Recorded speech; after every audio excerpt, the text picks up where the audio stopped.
What if the most terrifying moments of your life began on an ordinary day walking home from school, running excitedly toward your birthday party, or simply sitting in the back of your family's van? In the span of less than 20 years, 3 young girls were ripped from their worlds by predators who hunted in broad daylight. One little girl was taken on her 8th birthday while walking home from school. Another, only 2 years old, vanished from a parking lot in broad daylight, and an 11-year-old disappeared just steps from her house after getting off the bus.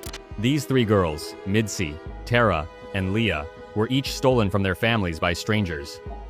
But what these 3 girls did next, the courage they showed, and the unthinkable ways they fought for their lives, turned them from victims into something far more powerful.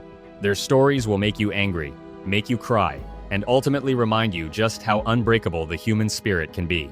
We begin with Leah Henry.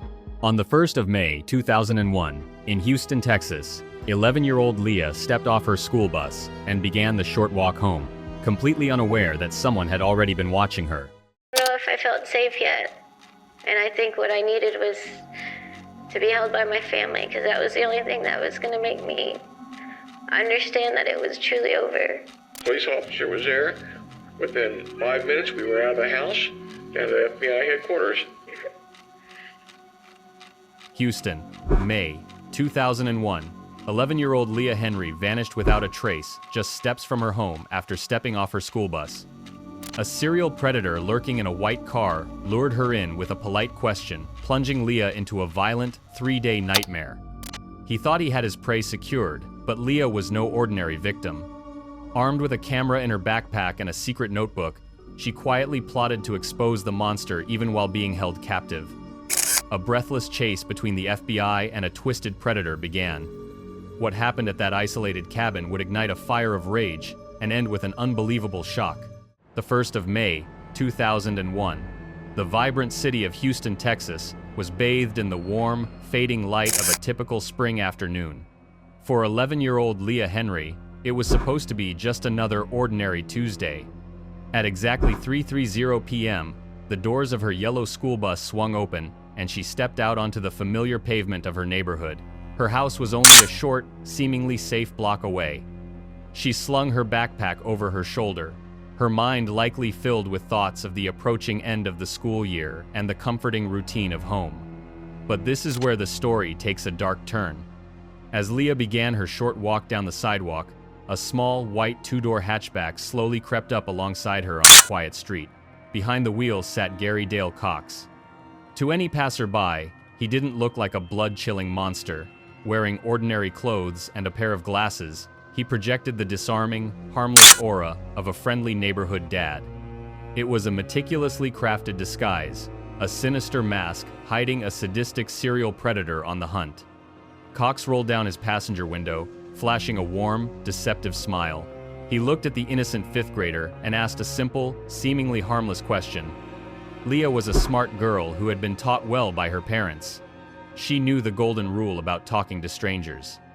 Politely, she said no, and continued walking down the sidewalk, her eyes fixed on the safety of her house just a little further down the street. But the predator was relentless. He pressed the gas pedal, pulling the white car forward and aggressively angling it onto the sidewalk, physically blocking her from crossing to the other side. He leaned across the empty seat, his tone still unnervingly pleasant, and cast his final piece of bait. "Would you like to meet my children?" It was a devastating psychological trap. He preyed on her innocence, entirely exploiting the inherent trust a young child places in adults who look and act like normal parents. After a brief conversation, her defenses wavered. Believing she was merely talking to a friendly father, Leah made the fateful decision to open the door and step into the car. The second the door clicked shut, the terrifying reality of the situation revealed itself. The polite, smiling dad vanished instantly. In a sudden, violent movement, Cox lunged across her small body. Before Leah could even process what was happening or attempt to reach for the door, he grabbed the interior passenger handle and snapped it completely off. She was trapped. The blood-chilling sound of that breaking plastic echoed the brutal shattering of her childhood innocence. A frigid wave of pure terror washed over the 11-year-old as the devastating realization set in. She had been lured into a cage. The car sped away from the safety of her neighborhood, carrying her into a twisted, unimaginable nightmare. What strikes me the most about this moment is how easily true evil can hide in plain sight. I couldn't stop thinking about the absolute, paralyzing fear that must have gripped that little girl when she realized there was no way out. Almost 2 hours had passed since the school bus dropped Leah off. The late afternoon sun began to cast long, eerie shadows across the Houston neighborhood. Inside her home, Leah Henry paced the floor, a sickening knot of dread tightening in her stomach. Leah was a highly responsible fifth grader. She never deviated from her routine. Desperate for an explanation, Linda grabbed the phone and dialed her ex-husband, Tim. Her voice trembled with rising panic as she asked the question that would shatter their world. "Hello, did you pick up Leah?" On the other end of the line, Tim felt a sudden icy chill run down his spine. "No, she's not here with me," he replied, his heart dropping into his stomach. They both knew instantly that something was terribly wrong. Leah just didn't do this. Chaos ensued. Tim immediately jumped into his car, his mind racing with terrifying possibilities. He sped the 6 miles to the campus where Leah attended classes for accelerated students, frantically scanning the streets and sidewalks along the way. He retraced her entire route, checking the neighborhood, looking for any sign of her backpack or her face. But the streets were empty. There was simply no explanation for her disappearance. The Houston Police Department was called in, and the response was swift. Realizing the gravity of a missing child report, the case was immediately turned over to the most experienced detectives in the homicide division. But the nightmare was only just beginning. Fearing that Leah had been snatched by a dangerous, highly mobile predator, the FBI stepped in just before midnight. Special agents Mark Young and David Rash arrived at the Henry home, knowing all too well that in child abduction cases, the first 24 hours, the golden hours, are the critical window between life and death. Tim, where are you going now, Tim? Are you driving up there?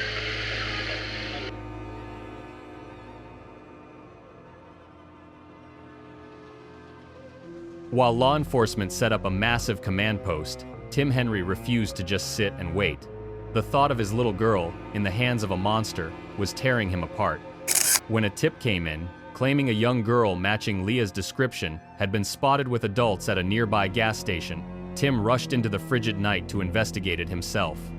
The scene was heartbreaking. Tim stood in the dimly lit back room of that gas station, his eyes glued to a security monitor. He watched the grainy, obscured CCTV footage loop over and over, his heart pounding against his ribs, desperately hoping to recognize his daughter's face. But as the fuzzy images played out, the devastating truth set in. It wasn't Leah. The lead was a dead end, leaving him drowning in a paralyzing sea of helplessness. I gotta be honest with you, I cannot even fathom the sheer, suffocating terror of staring at that screen, praying to see your child, only to be met with another dead end. What do you guys make of the father's frantic reaction in this desperate moment? Drop your take in the comments. How would you feel if you were in his shoes? As the desperate search for 11-year-old Leah entered its second day, investigators were about to uncover a chilling pattern. But what no one knew was that Leah was not the first. As FBI agents and local detectives scoured police databases for any sign of the white hatchback, they discovered 2 very recent, horrifyingly similar abductions that had occurred just months apart. The horrifying truth is, a highly mobile serial predator was actively hunting innocent children along the Interstate 10 corridor. The media had already dubbed him the I-10 Predator, a moniker that sent shivers down the spines of parents across Texas and Louisiana. Investigators realized they were dealing with a calculated, sadistic monster. In March of 2001, a 9-year-old girl named Nikki was snatched in broad daylight near her home in San Antonio. Just a month later, in April, an 11-year-old named Lisa was abducted at gunpoint from her apartment complex in Louisiana. The suspect's modus operandi was identical in every blood-chilling detail. He exclusively targeted young girls between the ages of 9 and 11. He drove a small, white, 2-door hatchback.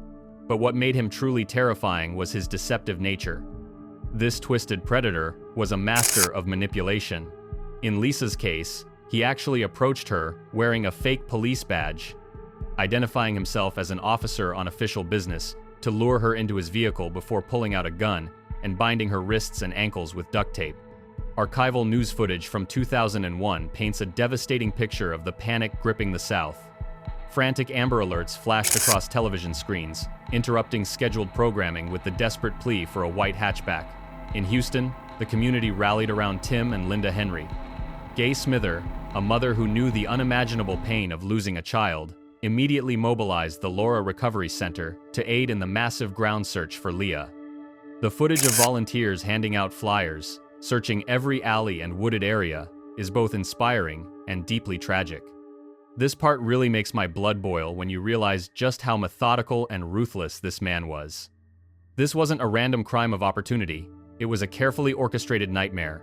He was an experienced, depraved sadist who hunted children where they lived and played, holding them captive in boarded-up hunting cabins for days, subjecting them to brutal, unimaginable torment before finally releasing them back onto the streets. And with every abduction, the FBI noted that his level of violence was escalating and he was holding his victims for longer periods. The realization hit the command post like a ton of bricks. Leah Henry was now in the clutches of an experienced serial kidnapper, a predator who had successfully evaded law enforcement for months. The nightmare was only just beginning. Late into the night, the white hatchback finally came to a halt in the heart of the Texas Hill Country, in a small town called Kerrville. Leah was nearly 300 miles away from her family, standing in front of a dilapidated, isolated hunting cabin swallowed by the dense woods. This was Gary Dale Cox's lair, a place where no one could hear her screams, and where he intended to keep her as his wife in a twisted, demented reality. He led her inside at gunpoint and immediately began securing her like a prisoner of war. He didn't just lock the door, he deadbolted her into a nightmare. Using a combination of rope and industrial zip ties, Cox bound Leah's hands and ankles, often tying her to a table or even suspending her hands above her head. The physical pain was unfathomable as the plastic ties bit into her young skin, but the psychological terror was even worse. He taunted her with newspaper clippings of her own disappearance, telling her that her parents would eventually give up and forget her. At that moment, most 11-year-olds would have shut down completely. But Leah Henry was different. This is where the story takes a turn that still gives me chills. Instead of letting despair consume her, Leah made a silent, warrior-like vow. She was going to get home, and she was going to make sure this man never hurt another girl again. Every time Cox left the cabin to run errands or scout the area, Leah didn't just sit in the dark and cry, she fought. With agonizing patience, she figured out how to wiggle her small hands and ankles out of the zip ties, secretly loosening the binds just enough to escape them when he was gone, but slipping back into them perfectly before he returned. But escaping the restraints wasn't enough for Leah. She wanted justice. Deep inside her school backpack, which Cox had carelessly thrown into a corner, sat a small camera. In a move of staggering intelligence, Leah retrieved that camera. With trembling hands, she began documenting the horror. She took photos of the interior of the cabin, the surroundings outside the window, and most devastatingly, the bruises and marks covering her own body. She then took out her school agenda and began writing detailed, dated entries of everything Cox did to her, every word he said, and every detail about the cabin. She was building a case against her own captor while still in his clutches. She knew that if she died, this notebook and camera would be her voice from the grave. If she lived, they would be the nails in his coffin.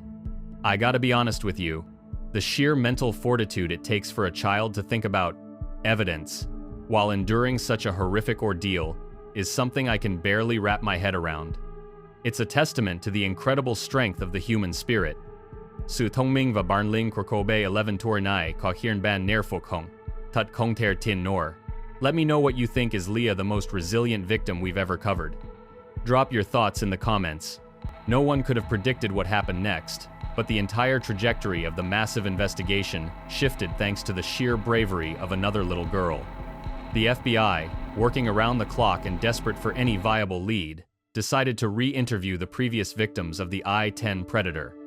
During one of these heartbreaking sessions, a crucial, fragmented memory finally surfaced. One of the young survivors recalled that while her captor had a cover over her head in the car, she had managed to catch a fleeting glimpse of a green road sign. It read a single word: Shiner. That word was the massive breakthrough the FBI desperately needed. Shiner, Texas, sits right off the I-10 corridor, pointing law enforcement directly toward the rugged, isolated terrain of the Texas Hill Country, specifically near Seguin and Kerrville. The massive search grid immediately shifted out of the Houston area. With a specific rural region in mind, Texas investigators scoured mountains of local police records, hunting for any white hatchbacks stopped in that area over the past few months. Against all odds, they found a needle in the haystack. A traffic officer near San Antonio had previously issued a warning ticket to a suspicious white hatchback. On the ticket, the driver had identified himself as Gregory Cox. Agents raced to track him down, only to hit what felt like a devastating brick wall. Gregory Cox was deceased, but the terrifying truth was hiding just beneath the surface. Investigators quickly discovered that Gregory had an older brother, a man who perfectly matched the chilling physical description of the heavy-set, middle-aged predator, Gary Dale Cox. He was a high-risk, violent, predatory offender with an extensive, horrifying criminal history. They finally had a name. They knew exactly who the monster was, but the blood-chilling reality remained. They still didn't know exactly where he was, and Leah's time was rapidly running out.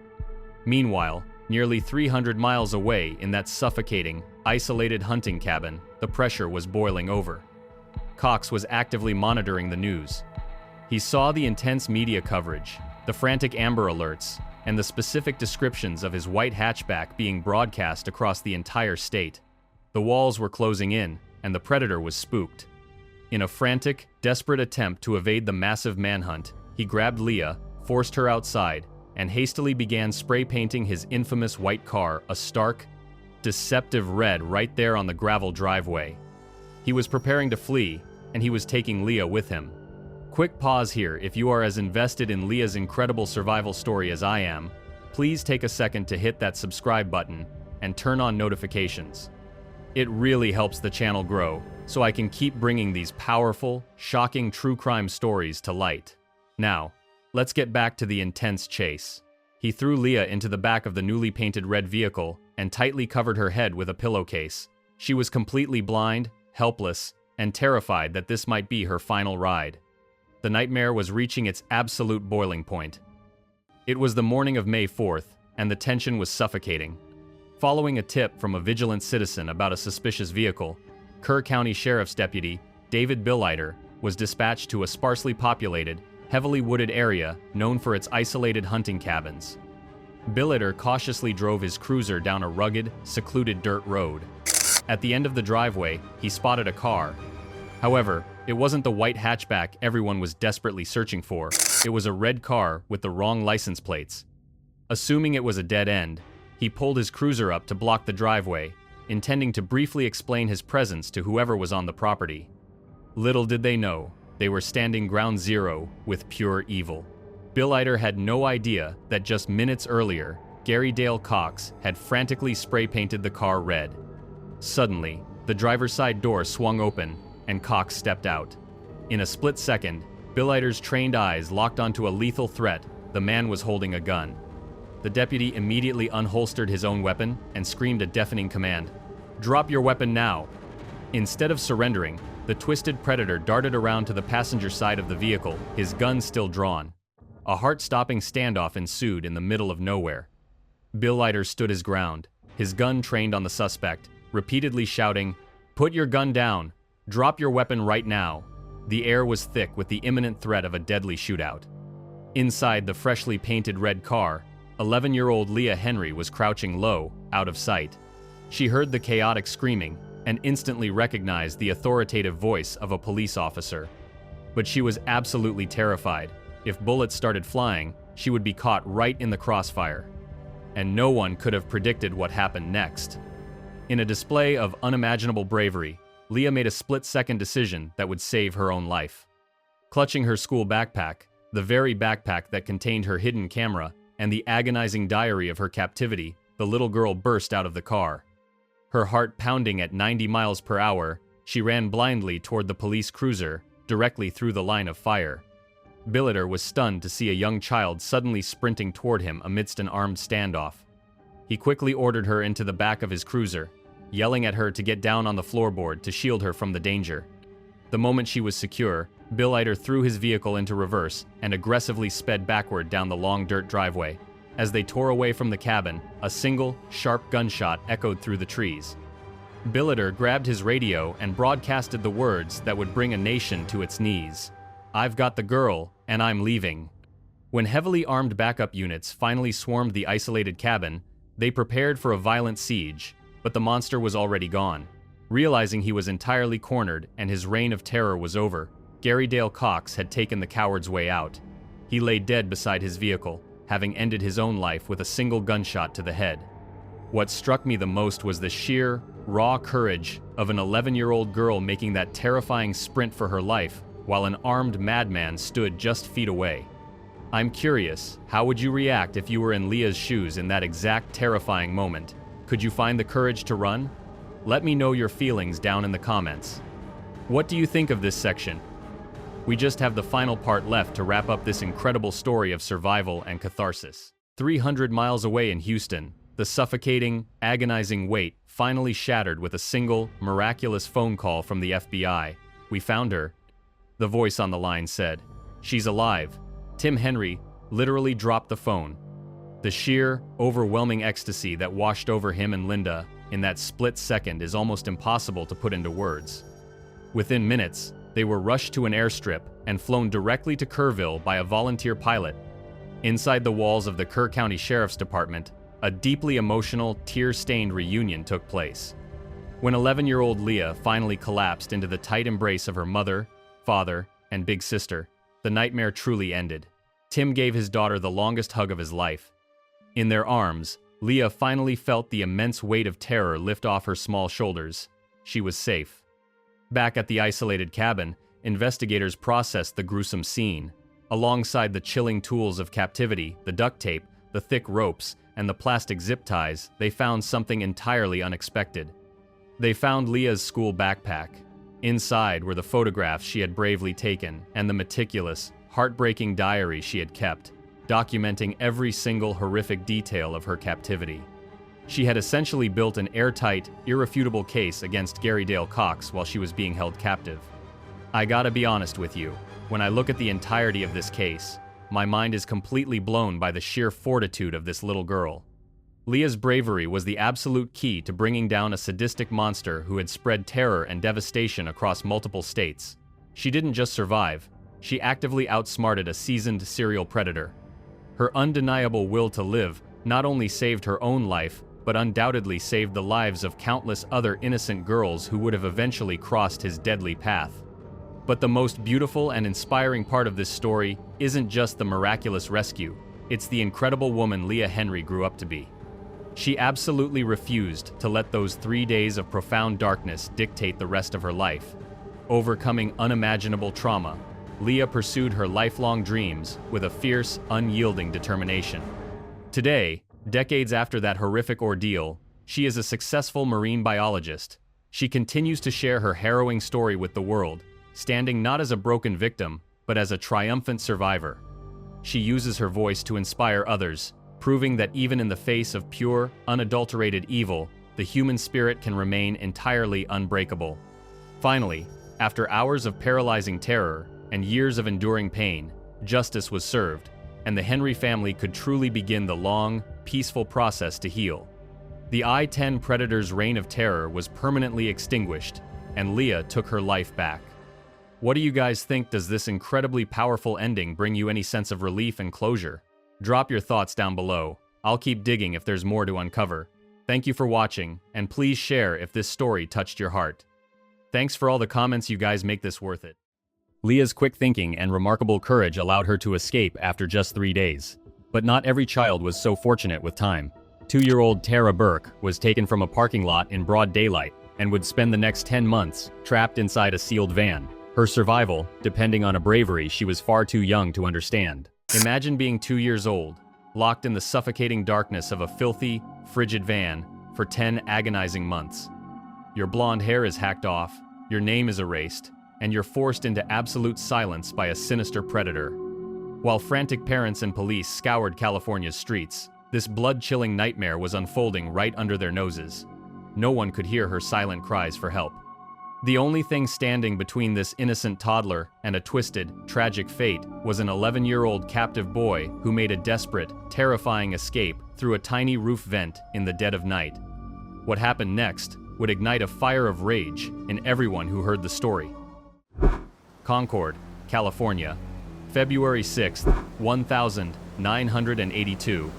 It was a mild, sunny Saturday afternoon, the kind of day that breathes a false sense of security into the quiet suburbs. For the Burke family, Steve, Elizabeth, 9-year-old Jeremy, and little 2-year-old Tara, it was just another day of weekend chores. They had driven from their home in West Pittsburgh to a familiar auto parts store on Clayton Road to exchange a simple part for their van. It was supposed to be a routine errand, a quick stop that wouldn't take more than a few minutes. Thinking they would only be gone for a heartbeat, Steve and Elizabeth decided to leave the children in the vehicle.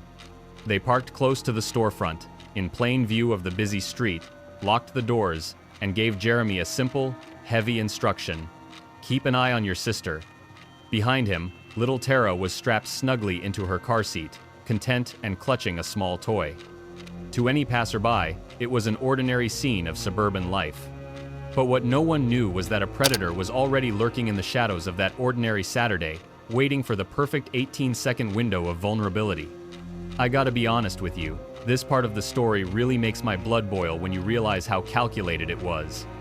As the parents stepped inside, a young man wearing a dark jacket and a baseball cap pulled low over his hair approached the Burke's van. He didn't look like a monster, he looked like a friendly stranger.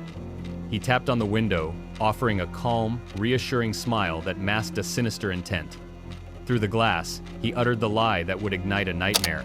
Your mom wants you both to come inside.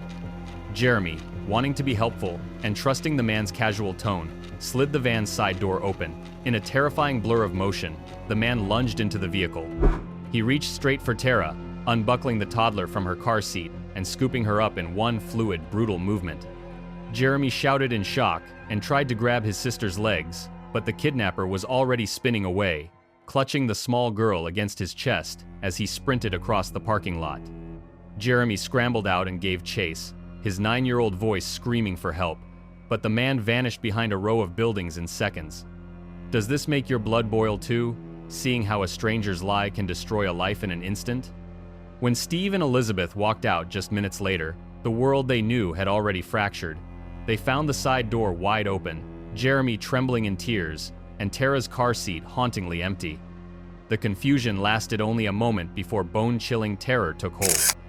Elizabeth's heart dropped as she began to scream her daughter's name, her voice piercing through the crowded parking lot, a desperate, heart-wrenching sound that no parent should ever have to make. Little did they know, their daughter had just vanished into a nightmare that would last for 10 agonizing months.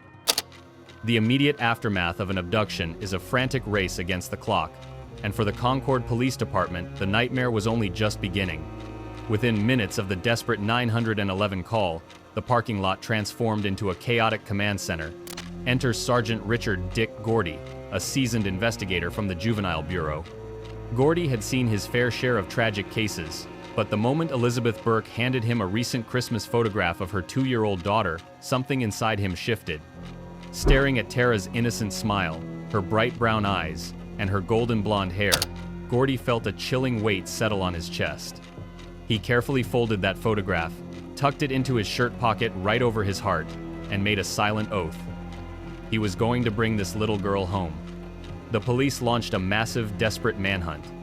Roadblocks were immediately set up on the on-ramps to State Highway 4 and Highway 242, with officers shining flashlights into the back seats of every passing vehicle. As a frigid night fell over the city, helicopters equipped with infrared sensors and powerful spotlights scoured the dark streets, open fields, and drainage ditches. Down below, detectives frantically pulled the files of every registered violent offender in Contra Costa County, desperately searching for any twisted predator who might fit the vague description Jeremy had provided. They hunted for a brown sedan spotted fleeing the scene, but the frantic chase through the city yielded absolutely nothing. This is where the story takes a dark turn into devastating silence. Usually, in kidnappings, there is a ransom demand or a clear motive. But days bled into weeks, and weeks bled into months, with no demands and no traces. The dedicated hotline rang thousands of times, Well-meaning citizens reported seeing a crying blonde toddler at a grocery store in Fresno, or a suspicious man at a rest stop in Sacramento. Investigators chased down every single lead, but every call was a soul-crushing dead end. The bright, missing posters plastered across the Bay Area began to peel and fade in the California sun. As resources were inevitably pulled to other emergencies, the investigation agonizingly started to slip into the dreaded territory of a cold case. The silence from the abductor wasn't just frustrating, it was blood-chilling. I gotta be honest with you, thinking about Sergeant Dick Gordy carrying that crumpled Christmas photo of Tara in his shirt pocket every single day for 10 months really hits hard. He would sit alone in his office, long after everyone else had gone home, staring at her face under the harsh fluorescent lights, refusing to file her away as just another statistic. When you look at his relentless dedication, you realize that sometimes, justice isn't driven by physical evidence or DNA. Sometimes, it is kept alive by nothing but pure, stubborn faith. But little did Gordy know, while he was desperately searching the streets of Concord, Tara was enduring an unimaginable horror completely off the grid. The horrifying truth is, while the police were hunting for a highly organized kidnapping ring or a ransom-driven mastermind, little Tara was actually in the clutches of a completely different kind of monster. Enter Louise Johnson, a 34-year-old transient predator who went by the bizarre and unsettling street name Tree Frog. Johnson wasn't interested in money. He was driven by a sinister, deeply twisted delusion. He wanted to build his own personal family by possessing, controlling, and isolating children. It is absolutely blood-chilling to realize that this psychopath didn't see children as human beings, but as objects to be collected, broken, and kept in the dark for his own sick fantasies. And then there was the young man who had actually snatched Tara from the parking lot, 17-year-old Alex Cabarga. But little did anyone know, this is where the story takes a deeply disturbing and complicated turn. Alex wasn't just a cold-blooded abductor, he was Johnson's ultimate tragic victim. Handed over to Johnson by his own neglectful parents when he was just 5 years old, Alex had been brutally tormented, starved, and manipulated for over a decade. Johnson had completely brainwashed him, destroying his mind and turning a once helpless child into a totally submissive, terrified accomplice. I gotta be honest with you, this dynamic really messes with your head. What do you guys make of this? Can someone be a ruthless kidnapper and a severely traumatized victim at the exact same time? Drop your take in the comments below. I really want to know how you judge this. Before we dive into the horrifying conditions of their captivity, if you appreciate how we break down these intense true crime cases and uncover the raw truth, please take a second to hit that subscribe button and ring the notification bell. Your support means everything and helps us keep bringing you these unbelievable stories. While the world outside continued to search, Tara was trapped in a suffocating nightmare. Johnson's 1976 Dodge Tradesman van wasn't just a vehicle, it was a filthy, mobile iron cage. Every single window was heavily sealed from the inside with taped-up cardboard and thick black plastic, entirely blocking out the California sun. Inside, the space was frigid and cramped, reeking of stale food, motor oil, and unimaginable dread. In this pitch-black rolling prison, time simply stopped. Fear dictated every waking second. To hide her from the massive statewide manhunt, Johnson brutally hacked off Tara's beautiful blonde hair, dyed it a muddy, dirty brown, and forced her into boys' clothing.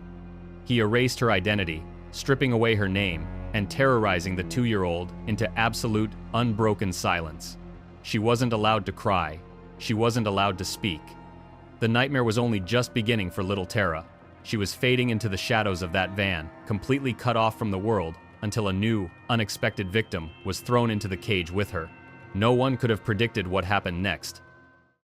The horrifying truth is, Tara wasn't alone in that rolling nightmare.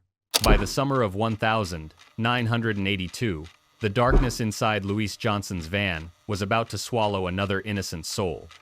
Enter Mac Lin, an 11-year-old Vietnamese refugee. This young boy and his family had already survived unimaginable hardships to find safety in America, only for Mac to cross paths with a monster hiding in plain sight on the streets of San Francisco. One afternoon, Johnson spotted Mac wandering near a bus stop. With a calculated, friendly smile, the predator laid a simple, seemingly harmless trap, He offered the boy a crisp $20 bill just to help him babysit a little kid for a few hours. Mac, being a sweet, unsuspecting kid, looking to earn a little pocket money, stepped through the sliding doors of that silver Dodge van. The heavy metal door slammed shut behind him, and the trap was mercilessly sprung. What Mac witnessed inside that suffocating, frigid space was a blood-chilling nightmare. In the dim, filthy glow of the van, he saw a tiny, frail child. It was Tara. But she looked absolutely nothing like the bright-eyed, blonde toddler smiling on thousands of missing posters scattered across California. Her beautiful hair had been brutally hacked off and dyed a dull, muddy brown. Johnson had stripped away her entire identity, forcing the terrified 2-year-old to answer to a boy's name and beating her into absolute, paralyzed silence. But the nightmare was only just beginning. As the days turned into agonizing weeks, Mac was subjected to the same brutal captivity. He was beaten with rubber hoses, starved, and kept in perpetual terror by Johnson and his brainwashed accomplice, Alex Cabarga. Yet, what he was forced to witness and endure went far beyond physical cruelty. These monsters were documenting their sinister fantasies, turning that van into a mobile hell filled with Polaroid cameras and video recorders. I gotta be honest with you, this is the part of the story that makes me sick to my stomach. Does this make your blood boil too? Knowing that these ruthless predators forced innocent, terrified children to perform unspeakable, unforgivable acts just so they could film it for their own twisted gratification? Drop your thoughts in the comments, because I can barely wrap my mind around this level of pure evil. Yet, in the midst of this unimaginable darkness, a profound light emerged. What struck me the most was the absolute resilience of 11-year-old Mac Lynn. Despite being a battered, terrified captive himself, Mac didn't just cower in the corner. He worried about the tiny, mute toddler beside him. In a hopelessly desperate situation, this brave young boy constantly tried to comfort and protect little Tara, sometimes absorbing the wrath of their captors just to shield her. Mac's unbreakable spirit was the only glimmer of humanity inside that iron cage. And little did they know, this young boy's fierce will to survive was about to set off a frantic, desperate chase that would bring the entire nightmare crashing down. But no one could have predicted what happened next. Fast forward to the frigid night of the 17th of December, 1982. The silver Dodge van was parked in a desolate, forgotten industrial wasteland of San Francisco, hidden deep in the shadows. Inside the suffocating darkness, Luis Johnson, the sinister predator who had orchestrated this entire nightmare, finally fell into a deep, heavy sleep. This was the moment. 11-year-old Mac Lynn, his small body battered and covered in dark, painful bruises from months of brutal beatings, knew this might be his absolute last chance to survive. He looked up at a tiny, narrow roof vent on the top of the van, a space so incredibly tight it seemed physically impossible for anyone to squeeze through. But desperation pushed him beyond his limits. Holding his breath, Mac silently pulled himself up, contorting his bruised frame through the metal opening, and dropped onto the freezing pavement outside. And then the chase was on, at least in Mac's terrified mind. Every shadow looked like Johnson. Every distant sound felt like the monster coming to drag him back into the abyss. Mac ran frantically through the dark, icy streets of San Francisco. It was a frantic chase through the dark streets, his feet hitting the concrete as he ran on pure adrenaline and sheer terror. He didn't look back. He ran until his lungs burned, eventually stumbling through the doors of a local police station just as dawn was beginning to break. When the desk officers saw him, they were absolutely stunned. Standing before them was a frail, exhausted 11-year-old boy, trembling violently and covered in horrific, undeniable signs of torture. They quickly wrapped him in a warm blanket and rushed him into an interview room. Mac started talking, spilling the horrifying truth. He told them about the filthy silver van. He told them about the monster who called himself Tree Frog. But this is where the story takes a dark turn that made every seasoned detective's blood run cold. Mac didn't just ask for protection for himself. With a shaking voice, he looked at the officers and dropped a blood-chilling bombshell. "There's another kid in there too." He desperately described a tiny toddler still trapped in that rolling iron cage. He told them how the child's blonde hair had been hacked off to look like a boy, and how the trauma was so severe that this tiny kid never, ever spoke. Just a silent, terrified ghost of a child, locked in a nightmare. I couldn't stop thinking about how incredibly brave this 11-year-old refugee was. Macklin had survived unimaginable torture, yet his immediate thought upon reaching safety was to save the little girl he had to leave behind in the dark. Let me know below what stands out to you most. Could you imagine having that kind of insane, selfless courage at just 11 years old? Armed with Mac's shocking testimony, the police knew every single second counted. The nightmare was about to reach its boiling point. The clock was ticking toward midnight on the 18th of December, 1982. Armed with Macklin's desperate directions, a fleet of San Francisco police cruisers converged on a desolate, gravel-strewn lot off Army Street. The area was a ghost town of rusting warehouses and flickering streetlights. In the far corner, half hidden by the long shadow of a factory wall, they spotted it, the silver-gray Dodge van. It sat there like a silent tomb, its windows still sealed tight with cardboard and duct tape. Sergeant Dick Gordy, who had driven through the night from Concord, felt a surge of adrenaline so sharp it was almost painful. He reached for the crumpled photo in his pocket one last time. This was it. "Police, come out with your hands up." The command echoed through the industrial silence, but the van remained chillingly still. Following a high-stakes tactical protocol, the entry team moved in with a heavy crowbar. With one brutal, metallic shriek, they pried open the sliding side door. What hit them first wasn't a person, but a putrid, suffocating wave of stale air. It was a sickening cocktail of unwashed bodies, motor oil, spoiled food, and the unmistakable scent of prolonged human suffering. It was a stench that would haunt those officers for the rest of their lives. As flashlights cut through the thick, foul gloom, the beams landed on a scene of absolute squalor. Trash was piled high potato chip bags, dirty blankets, and discarded film canisters. And there, at the very back of the van, on a thin, filthy foam mattress, was a tiny, motionless figure. I gotta be honest with you. This is the moment that makes every hair on my arm stand up. Sergeant Dick Gordy climbed into that cramped, dark space, his heart hammering against his ribs. He knelt on the garbage-strewn floor and shone his light gently toward the child. She looked like a ghost. Her skin was deathly pale, her tiny frame was skeletal, and her beautiful blonde hair had been hacked into a jagged, muddy brown mess. She was staring at Gordy with wide, hollow eyes that had forgotten what light looked like. Gordy didn't rush. He didn't want to scare her. He slowly pulled out the holiday photograph he'd carried for 316 agonizing days and slid it toward her. "Sweetheart," he whispered, his voice thick with emotion, "do you know who this is?" For a heartbeat, the world stopped spinning. The toddler's eyes flickered from the photo to Gordy's face. She reached out a trembling finger, tapped the smiling girl in the picture, and whispered the first words any of them had heard her speak. "That's me." Then, with a raspy whimper that shattered Gordy's heart, she added, "I want my long hair back." What struck me the most was the sheer weight of those 5 words. In that instant, Gordy knew she was still in there. The monsters had stolen 10 months of her life. They had dyed her hair and changed her name, but they hadn't erased Tara Burke. Does this moment bring a tear to your eye too? I mean, imagine the sheer relief of that officer finally hearing her voice. Drop a comment below if you can feel the power of that reunion. But while the rescue was a miracle, the capture was a scene of pure, pathetic cowardice. Just 50 yards away, officers intercepted Luis Tree Frog Johnson and Alex Cabarga, hiding in a nearby sedan. Johnson, the 34-year-old predator who had played father in his sick, twisted fantasy, didn't go down fighting. He collapsed into a silent, stone-faced void, immediately clamming Len and demanding a lawyer. But it was the face of 17-year-old Alex Cabarga that told the story of a shattered mind. He was trembling violently, his face a mask of absolute, paralyzing fear, sobbing as the handcuffs clicked shut. He looked like a man waking up from a decade-long nightmare, only to realize he had become a monster himself.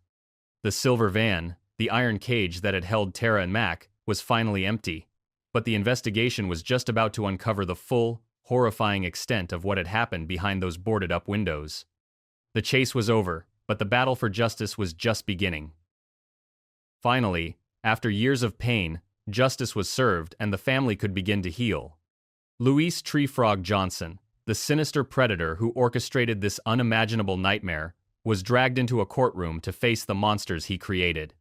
Confronted with a mountain of sickening evidence, including his own brutal Polaroid photographs and the incredibly brave testimony of 11-year-old Mac Lynn, the jury didn't hesitate for a second. Johnson was slapped with a staggering 527-year sentence in state prison.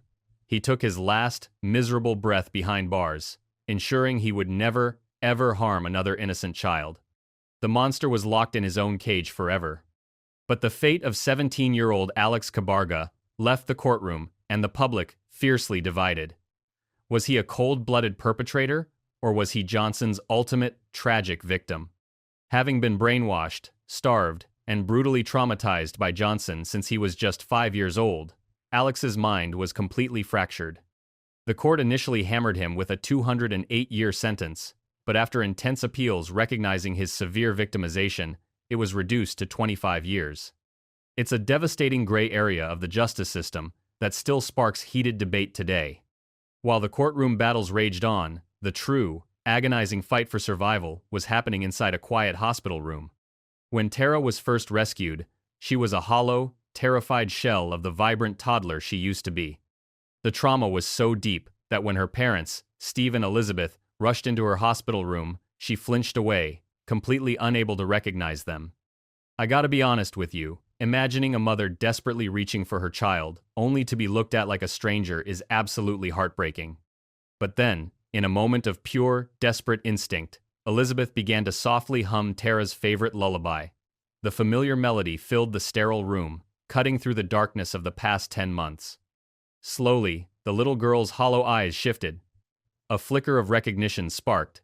She reached out, her tiny fingers grabbing her mother's, and finally mouthed the word, "Mom." The physical nightmare was over, but the emotional scars were permanent. The unimaginable stress and lingering trauma eventually fractured the Burke family, leading Steve and Elizabeth to a painful divorce. It's a tragic reality that these horrific crimes don't just steal time, they destroy families. Yet, despite the brokenness around her, Tara refused to let the darkness win. Supported by intense therapy and the unwavering presence of Sergeant Dick Gordy, who stepped up to become a fiercely protective father figure in her life, she slowly rebuilt her shattered world. What struck me the most was seeing exactly who Tara became. Fast forward to her 18th birthday. She wasn't just surviving, she was thriving. Tara proudly enrolled at San Jose State University, stepping into a bright future that Louise Johnson had desperately tried to steal. If you walked into her college dorm room, you wouldn't see the walls of a victim, you would see her ceiling covered in beautiful paper butterfly cutouts. When asked why she loved them so much, her answer was brilliantly simple. Butterflies mean freedom, because they don't live in cages. What do you guys think does her beautiful freedom today make up for those 10 months of pure hell? Let me know in the comments below. Ultimately, Tara's miraculous return wouldn't have been possible without two incredible heroes.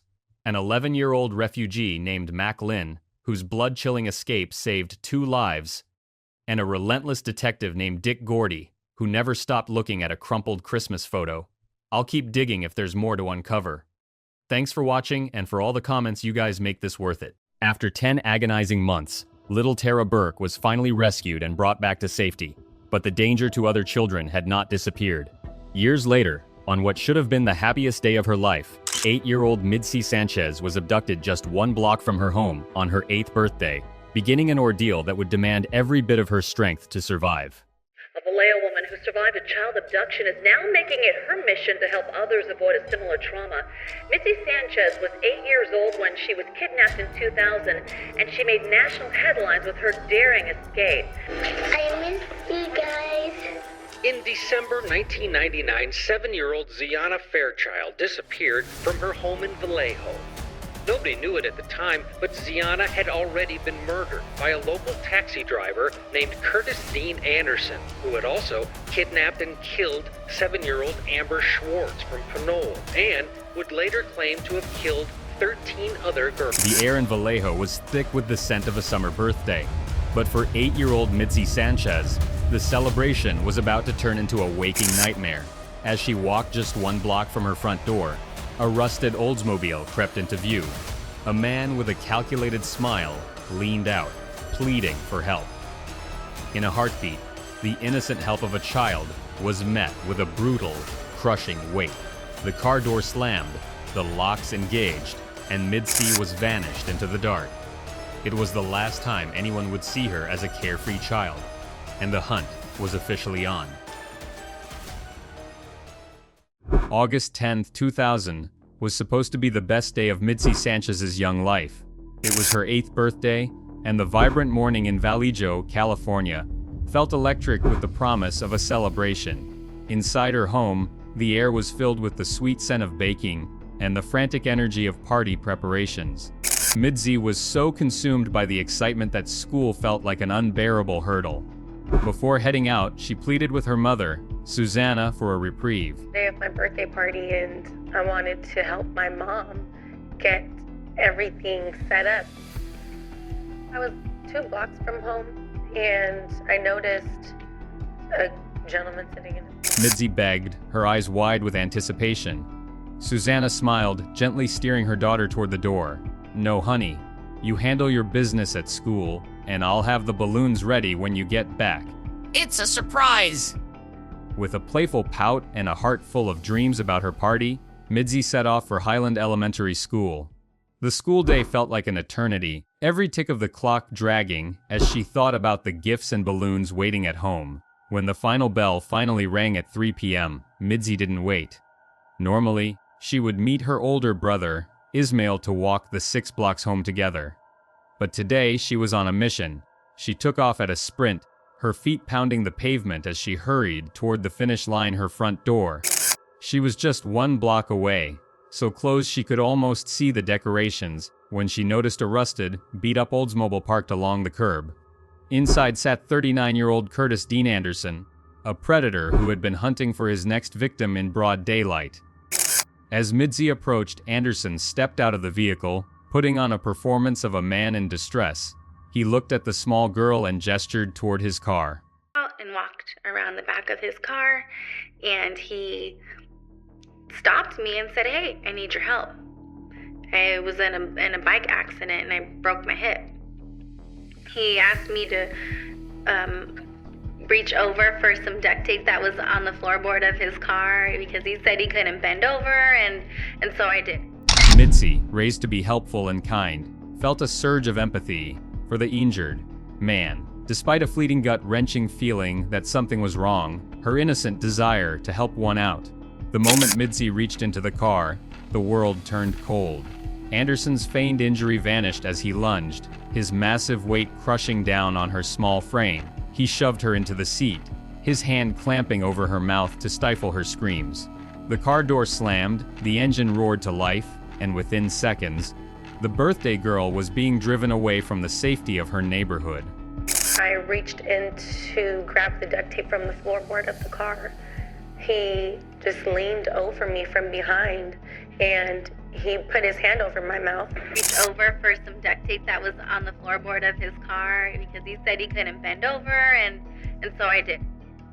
I reached into the car to grab the duct tape for him, and I saw it, and as soon as I put my hand on it, he leaned over me, and he put all of his body weight over me, and he covered my mouth with his hand, and I just remember kicking, screaming, trying to punch, but I couldn't because he was just too big and too strong. He overpowered me, and that was when he threw me into the passenger seat, and he shut the door behind me. I just tried grabbing the door handle and opening, and it just wouldn't open. I had just been kidnapped. In a heartbeat, the joy of a birthday was replaced by the paralyzing shock of a nightmare that was only just beginning. The heavy metal door of the rusted, beat-up Oldsmobile slammed shut with a deafening thud, sealing 8-year-old Midsi inside a rolling nightmare. The interior of the car was a suffocating, claustrophobic trap. It reeked of cheap liquor, stale cigarette smoke, and a sickening kind of unwashed filth that seemed to coat the torn upholstery. Midsi's heart hammered against her ribs like a trapped bird. She scrambled frantically, her small, desperate fingers pulling at the door latch, trying to force it open. But the mechanism was jammed. The lock was absolute. She was entirely trapped. As the 39-year-old predator, Curtis Dean Anderson, slammed his heavy boot on the gas pedal, the car lurched forward, swerving erratically into the Vallejo traffic. Nobody in the passing cars could see the horror unfolding inside. Midsi pressed her tear-streaked face against the glass, her wide, panicked eyes taking in the familiar streets of her neighborhood. And then, the most devastating, heartbreaking moment of the entire ordeal unfolded. The Oldsmobile drove right past her own home. Through the smudged passenger window, Midsi could literally see her front yard. She knew her mother, Susanna, was inside at that exact second, joyfully blowing up brightly colored balloons, arranging the presents, and setting out the cake for her birthday party. But it was my birthday, so I wanted to get home. They couldn't wait. The bell rang and I took off. I started walking, and it's about 6 to 7 blocks from school to home. Her family was completely oblivious to the fact that their little girl was being stolen away right under their noses. The physical proximity to her safe haven separated only by a few panes of glass, and the terrifying, massive presence of a monster was a twisted kind of psychological torture.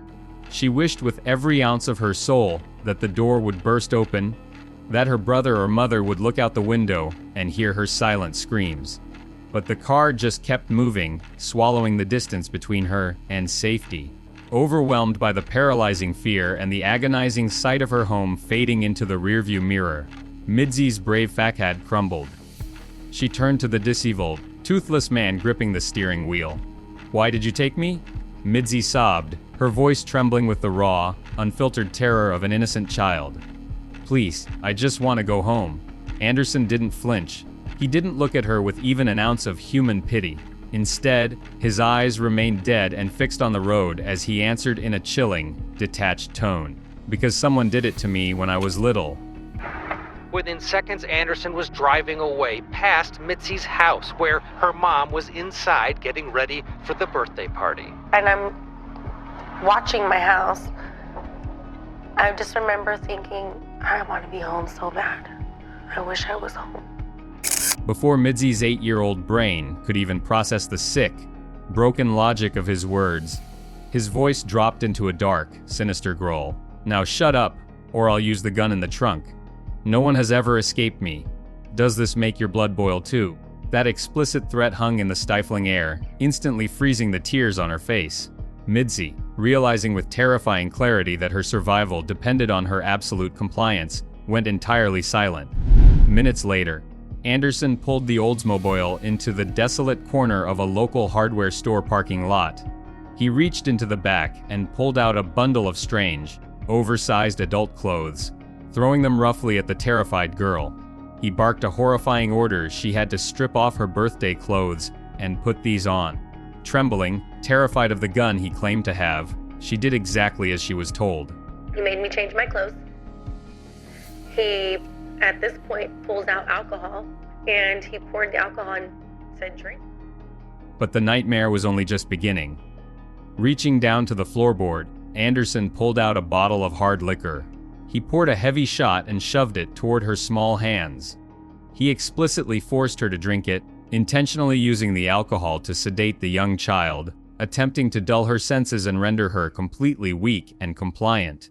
The vile, burning liquid scorched her throat, forcing her into a dizzy, disoriented haze as she sat trapped inside this predator's den on wheels. The nightmare inside that rusted Oldsmobile quickly devolved into something straight out of a horror movie. Curtis Dean Anderson wasn't just holding Midsi captive, he was actively dehumanizing her, stripping away every ounce of her dignity. Reaching into the back of his vehicle, he pulled out a long, heavy silver chain and a thick metal padlock. With cold, calculated precision, he wrapped the freezing metal links around Midsi's delicate, 8-year-old ankle and secured the other end tightly to the car's gear shift. She was literally chained up like a wild animal, completely tethered to the filthy floorboard of the car with absolutely no room to move. That night was spent in the parking lot of this truck stop off Highway 80 on the outskirts of Vallejo, where Anderson abused Midsi and pulled out a chain. It was like one of those long silver link chains, and he tied it really tight around my leg and locked it up with a padlock. And I thought, this is it. Like, I'm not going to see my family again. to ensure that no passing pedestrian or patrolling police officer could look inside and see the horror unfolding. Anderson meticulously pinned thick blankets and heavy towels across every single window of the vehicle. You have to remember, this was August in California. The heat beating down on that metal car was absolutely brutal, turning the completely sealed interior into a dark, sweltering oven. Midsi was denied food, she was denied water, and she was forced to endure the suffocating, blistering heat in near total darkness while her predator either slept off his alcohol or casually stepped outside. But the physical torture pales in comparison to the twisted psychological games he began to play. What struck me the most was the sheer audacity of this monster. Anderson didn't just lay low and hide from the massive police manhunt. He actively inserted himself right into the middle of it. In a move of pure, sickening evil, he drove to Midsi's neighborhood and walked right up to her family's front door. He looked her devastated, crying parents directly in the eye and calmly asked for a stack of missing child flyers, pretending to be a concerned local citizen eager to help the community search for their little girl. Meanwhile, word spread quickly that another little girl from Vallejo was missing. Vallejo police are again asking for the public's help tonight in locating a missing 8-year-old girl. Police say Midsi Sanchez was last seen at about 3 o'clock this afternoon. When he returned to the suffocating car, he threw a local newspaper onto the seat. Right there, printed on the front page, was Midsi's sweet third-grade school picture. He taunted the terrified child with it, bragging with a sickening smirk about how easily he had fooled her entire family. But Anderson made a critical mistake here. He wanted to break her spirit, but seeing her own face on that paper actually gave Midsi a tiny, desperate flicker of hope. She finally knew her family hadn't forgotten about her birthday. They knew she was missing, and they were actively hunting for her. Yet, as day turned into the next, the situation grew infinitely darker. Towels to cover up the window so nobody could see inside. Anderson's behavior indicated that his twisted game was reaching its final, fatal stage.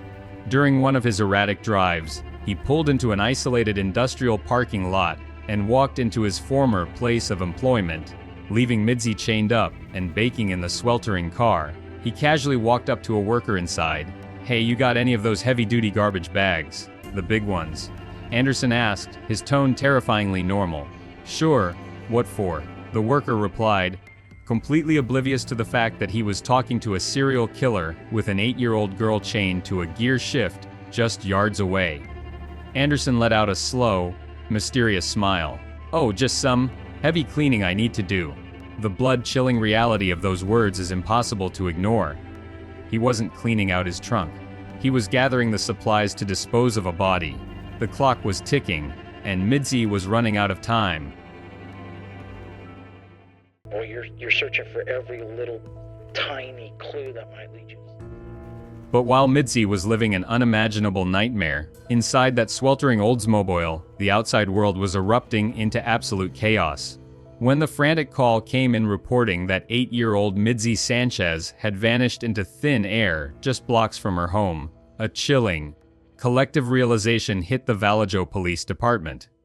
They weren't just dealing with a standard missing person case.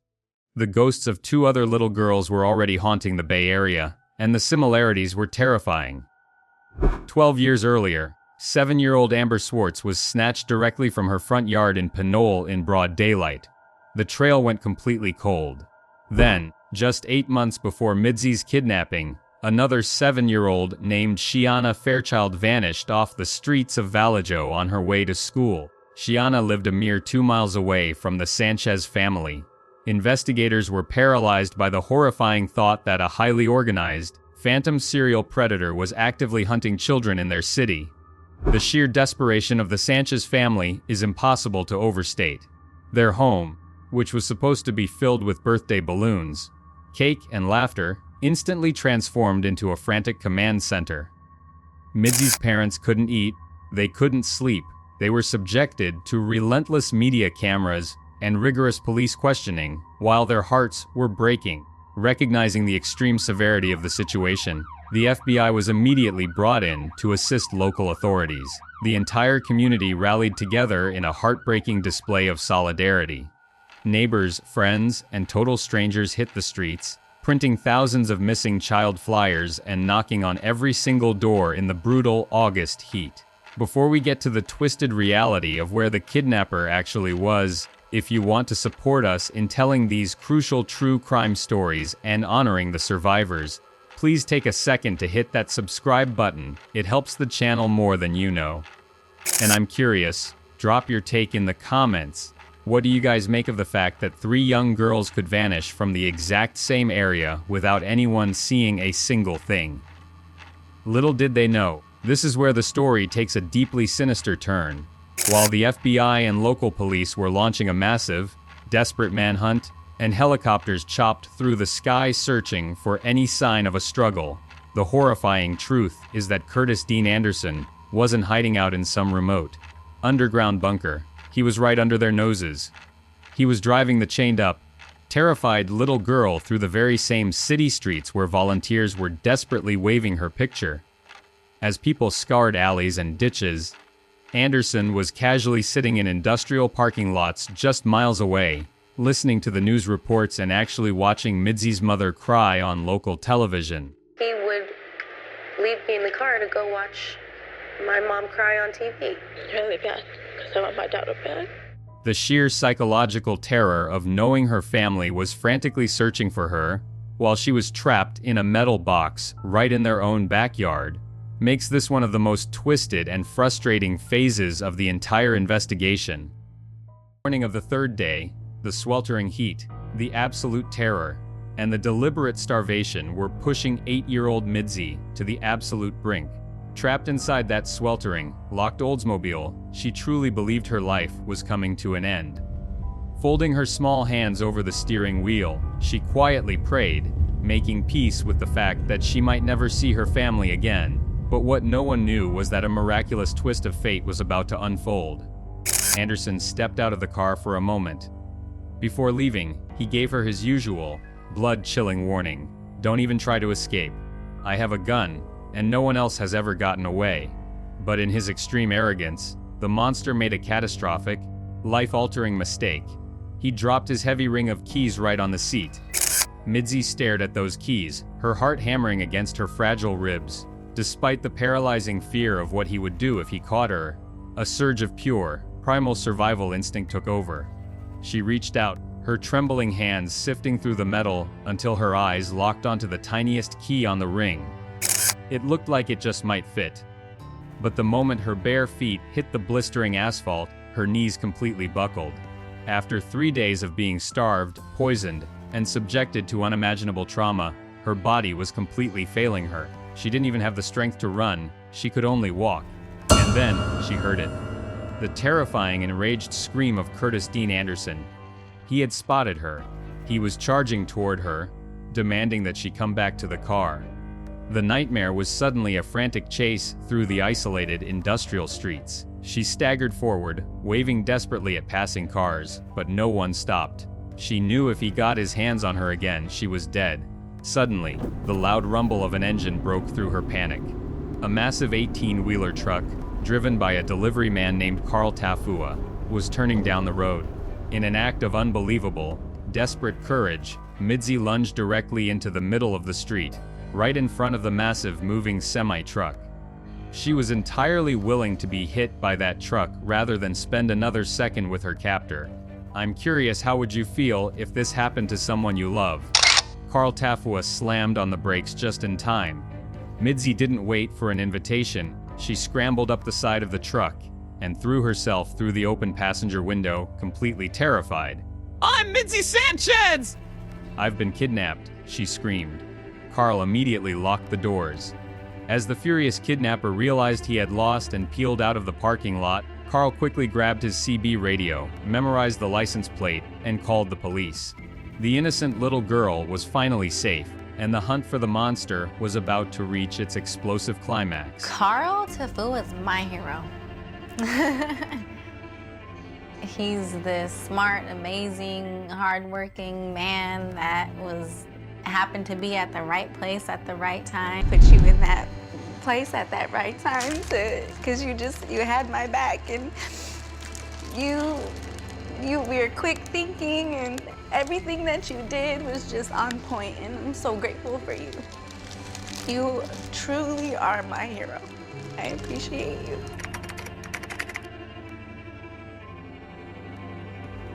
The moment Carl Tafua read that license plate over his CB radio, the clock officially ran out for Curtis Dean Anderson. The predator had lost his prey, and his cloak of invisibility was entirely ripped away. Armed with a precise description of the rusted Oldsmobile and a clear license plate number, the Vallejo Police Department moved with relentless, unforgiving speed.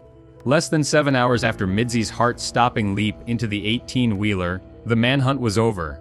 The monster was finally slapped in handcuffs and shoved into the back of a squad car, instantly making the streets of California a little bit safer.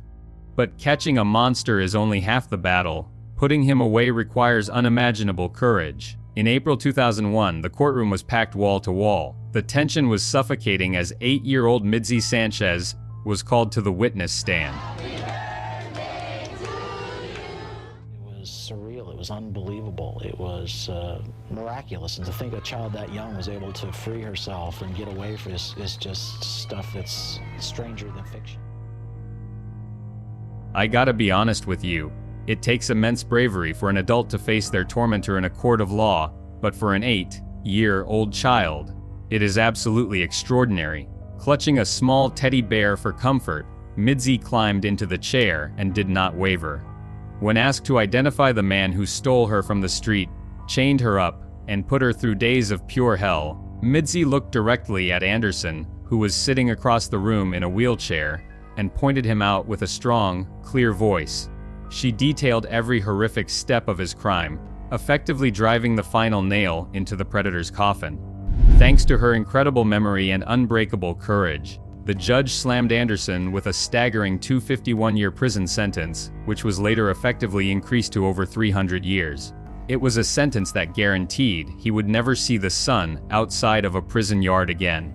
But just as the community thought they could finally breathe a massive sigh of relief, this is where the story takes a dark turn. Trying to negotiate better accommodations in prison and manipulate the justice system from behind bars, Anderson started talking. And what came out of his mouth shattered whatever peace the city had left.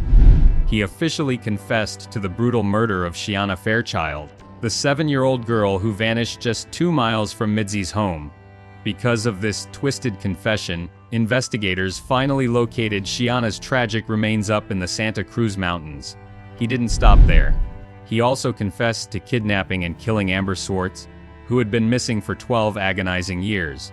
But the sheer scale of his depravity was even worse. With chilling indifference, Anderson claimed to have hunted, abducted, and slaughtered at least 13 other young girls over the years. He flat out refused to give up their names or locations unless his prison demands were met, intentionally leaving dozens of families in endless torment. The horrifying reality that Midsi was inches away from becoming another unnamed victim on a serial killer's twisted roster is enough to make your blood run cold. She didn't just escape a kidnapping, she literally walked right out of the jaws of death. Putting a monster behind bars guarantees he can never hunt another innocent child. But it doesn't magically erase the horrors left behind in his wake. For Midsi Sanchez, surviving those 3 grueling days chained to a gear shift in a sweltering Oldsmobile was only the first battle. The real war was surviving the devastating aftermath. When she tried to return to a normal life, her environment was incredibly unforgiving. She was ruthlessly bullied at school, constantly alienated and labeled as the kidnapped girl, forcing her to relive her nightmare on a daily basis. I was still not okay. For the next few years, Midsi was in therapy. Known as the kidnapped girl, she struggled to fit in. Absolutely everything in her power to numb the lingering trauma of what Curtis Dean Anderson had done to her. To anyone looking from the outside, it felt as though the serial killer's twisted actions were slowly claiming her life anyway, year by year, bottle by bottle. This tragic, self-destructive descent reached a horrifying climax in 2009. At just 16 years old, Midsi was involved in a catastrophic drunk driving accident, fighting for her life in a hospital bed. In 2009, Midsi, then 16, was severely injured as a passenger in a drunk driving accident. Once again, she was fighting for her life. This time, though, things would be different. Coming home from the accident, from the hospital, I found out I was pregnant with my daughter, who's now 6. It genuinely looked like this was the tragic end to a girl who had already suffered far too much. But Midsi is a warrior. She miraculously woke up from that coma, and doctors delivered news that would instantly alter the entire trajectory of her existence. She was pregnant. That tiny heartbeat inside her became the ultimate, life-saving wake-up call. Realizing she now had to protect an innocent life, Midsi made a profound, unshakable choice. She fought her way to absolute sobriety, went through deep spiritual healing, and completely broke the heavy chains of her addiction. She took all of that unimaginable trauma and forged it into an unstoppable force for good. Midsi established the Midsi Sanchez Foundation, dedicating her new life to supporting the broken families of missing children and actively teaching young kids crucial survival skills, doing everything she can to ensure no one else ends up in the back of a predator's car. And in a beautiful moment that perfectly brings this devastating story full circle, Midsi finally got to sit down and reunite with Carl Tafua, the brave 18-wheeler truck driver who stopped on that fateful August day. With tears streaming down her face, she handed him a bouquet of flowers and looked directly at the man who gave her a second chance at life. She told him, "If it weren't for you driving down that street at that exact moment, I wouldn't be here today. You are my hero." Carl, incredibly humble, just smiled and said he simply did what anyone should have done. Finally, after years of pain, justice was served and Midsi could begin to heal. Before we wrap this up, if stories of ultimate survival and justice like Midsi's resonate with you, please make sure to hit that subscribe button. It helps this channel continue to shine a light on these crucial cases and honor the survivors. What do you guys think? Does this ending bring you any sense of relief? I'll keep digging if there's more to uncover. Thanks for watching,